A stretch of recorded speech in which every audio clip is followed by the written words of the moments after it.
I don't mean to sound hard-hearted about this, but I believe that if you reach a certain age, and if you really haven't achieved very much in your own terms, I don't think you can ascribe this to bad luck or a difficult childhood or any other external factor. I personally feel that your strength of character does come into question at that point. And let me make it clear that your definition of success may be different from the next person. I'm not implying that you need to have a fat bank account or a Rolls Royce to be successful. But if having those things is integral to your definition of success, then that's what you should be aiming for. When I talk about developing character, it's pretty hard to focus on character when you've got credit card payments to make and 100 other things to worry about. Well, here's my opinion. If these people had given a bit more thought to building a strong character over the years, maybe their credit card payments would be a little more manageable at this point. But it's never too late. According to Aristotle, 52 is the age at which a man's philosophy is fully formed. But it's okay to run a little behind schedule as long as you recognize it and do something about it. And you don't need volumes of books or the library in order to create a personal philosophy that will help you to achieve your goals. You can do that anywhere. You can do it right here. In fact, we could all do ourselves a favor by developing the philosophy of an ant. There are at least 2 reasons why ants are unique and important. For one thing, an ant always knows where it wants to go, and it keeps trying to find a way of getting there, no matter what. If you put a pebble in front of an ant, the first thing it does is try to find a way around the pebble. It tries to go one way. If it can't get around there, it tries to go the other way. And if it still can't get around, then it tries to climb over the pebble. And if for some reason it can't climb over the pebble, it will try to lift the pebble, even though the pebble may be hundreds of times larger than the ant itself. And if it finds it can't lift the pebble, it will look for other ants to help. And if all the ants working together can't lift the pebble, they will finally start digging a tunnel underneath it. And even if that doesn't work, they will literally start trying to gnaw their way through the pebble. How long will they keep trying? They'll keep trying until they die. Because the one thing they will never do is quit. That's the ant's philosophy of achievement, and we might all want to incorporate it into our view of the world. The other reason ants are important is because of what they do in the summer. During the summer, the ants plan for the winter. They don't have any credit cards. They don't use the present moment to create debts and liabilities for themselves in the future. They use the present moment to create assets for themselves. Do you remember the fable about the ant and the grasshopper? The grasshopper laughed at the ant for working so hard all summer. The grasshopper just enjoyed himself, leaping around in the high grass without a care in the world. And when the winter came, he starved to death, while the ant had plenty to eat. Remember, we've all been grasshoppers at some point in our lives. Just make sure you're not one now. Character is the means for transforming ideas into achievements. It's somewhat abstract in the sense that you can't lay your hand on it or point to it or weigh it on a scale, but in a very real sense, character is what allows you to get where you want to go. If you want to drive from your home to a store on the other side of town, you'll need an automobile with gas in the tank, and you'll need keys to start the car, but you'll also need to know how to drive. You'll need judgment based on life experience to tell you when to step on the brakes if the light up the street changes to red. You'll need a true intention to reach your destination so that you don't keep stopping for coffee and a piece of pie every 10 minutes. You'll need to know how much time to allot to the trip so you can get home in time for whatever else you have to do. And you'll need enough maturity to call and say you're going to be late if you get stuck in a traffic jam. You can't lay your hand on any of those things, and you can't measure them with a yardstick. But they're as important to reaching your destination as the car or the gas or the keys to start the engine. They are analogs of character. There are all sorts of ways to keep track of the condition of a motor vehicle. You can look at the tires to see whether they've worn out their tread. You can look at the odometer to see how long it's been since you've changed oil. and you can turn on a switch and then walk around the car to see if the headlights and the taillights are working properly. There are objective indicators of the condition of your car. Similarly, there are ways of objectively evaluating your achievements. Most people don't take advantage of them as often as they should, but they're available nonetheless. For example, you can put together a financial statement in order to determine your net worth. You can hire an appraiser in order to learn the market value of your house. You can compare where you were 10 years ago to where you are now in order to determine the degree of progress you've made in your life. As I've tried to explain, achievement depends on character in the same way that a successful drive to the grocery store depends on knowing when to apply the brakes and when to step on the gas. But how can you know if your character is in good enough shape to get you where you want to go?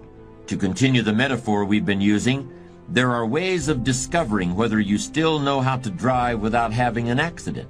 I believe there are ways of evaluating the strength of your character that are almost as clear as the depth of tread on a tire or the amount of gasoline in the tank of an automobile. In order to use these techniques for character evaluation, all you need is a commitment to be ruthlessly honest with yourself. At first, that kind of ruthless honesty may include a little bit of pain, but once you accept the fact that character is basic to achievement, you'll gladly pay the price. Just as the gas gauge of a car indicates full and empty, with several demarcations in between, you can learn whether your character has enough fuel to get you to your life's destination. You can learn to tell whether you're on full or empty or somewhere in between. But while a car runs on only one fuel that is indicated by a single gauge, character, in my opinion, can be evaluated by 4 different imaginary gauges. Here's the first one. On the right-hand side of the gauge, corresponding to the letter F for full on a gas gauge, I want you to imagine the letter R, which stands for refusal. And on the left side of that gauge, I want you to imagine the letter C, which stands for complacency. If your character is good and strong, there are certain things that you simply refuse to accept in yourself or in other people. In your work, you refuse to accept anything less than your best effort. That doesn't mean that things will always work out exactly as you hoped and intended, but that's not the point. There will always be variables you can't control, but your effort level should always be maxed out regardless. With your family, your commitment should be just as strong. You should simply refuse to compromise in any area where your family needs and welfare are concerned. And with yourself, in your personal life, you should similarly refuse to accept pettiness or dishonesty or unethical behavior in any form. That's the right-hand side of the first character evaluation gauge. On the left hand is the letter C, which stands for complacency. But it also could be the letters LIS, standing for let it slide, or even WTDA for what's the difference anyway. Ask yourself where you stand on that scale. Do you have enough good, strong refusal to achieve what you want to achieve? If not, it's time to make a pit stop right now. The second character rating gauge has the letter D on the right, and on the left is the letter M. The D stands for decision, and the M stands for maybe. Ask yourself, are you a person who comes to a fork in the road and turns right or left? Or do you stop the car, scratch your chin, and say, well, maybe I'll go this way, and then again, maybe I'll go that way? And in the end, you go nowhere. Think about the big issues that are facing you in your life right now. It could be that you want to leave your job and start a business of your own. It could be that you want to get married. In any case, are you the kind of person who comes to a decision and puts it into action? Or are you someone who says, well, maybe, but then again, maybe not? Now imagine a gauge with a W on one side and an A on the other side. The W should be in bright red or orange, while the A should probably be a dingy green or pale yellow. That's because the W stands for want, as in, I want it now, or I want it real bad, or I want it so much I'll do whatever it takes to get it. The W means you'll go to law school for 5 years at night while working full-time during the day because you want to be a lawyer. The W means you'll get up at 4 o'clock in the morning every day to work on your novel because you want to be a writer.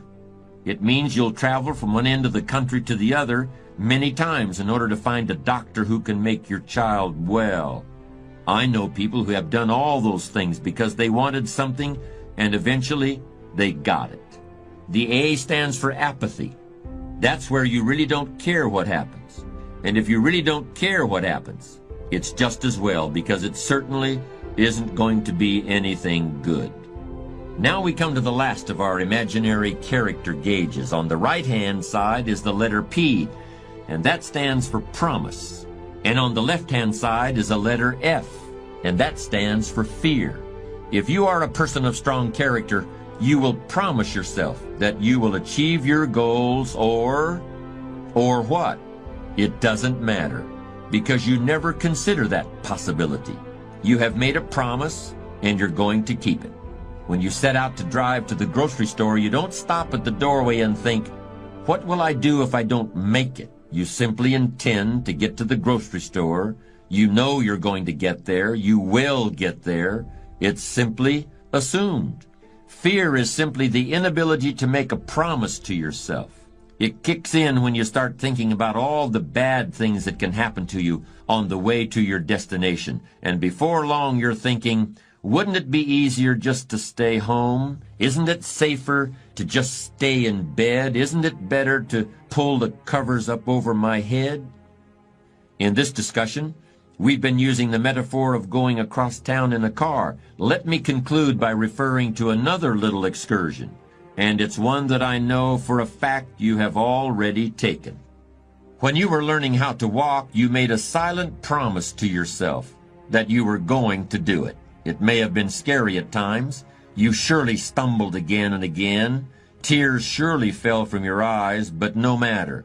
You didn't even think about that. Each time you fell, you forgot about it as soon as you regained your feet because you had promised yourself you were going to walk across the room. And you did it. How long did it take? Who cares? You did it.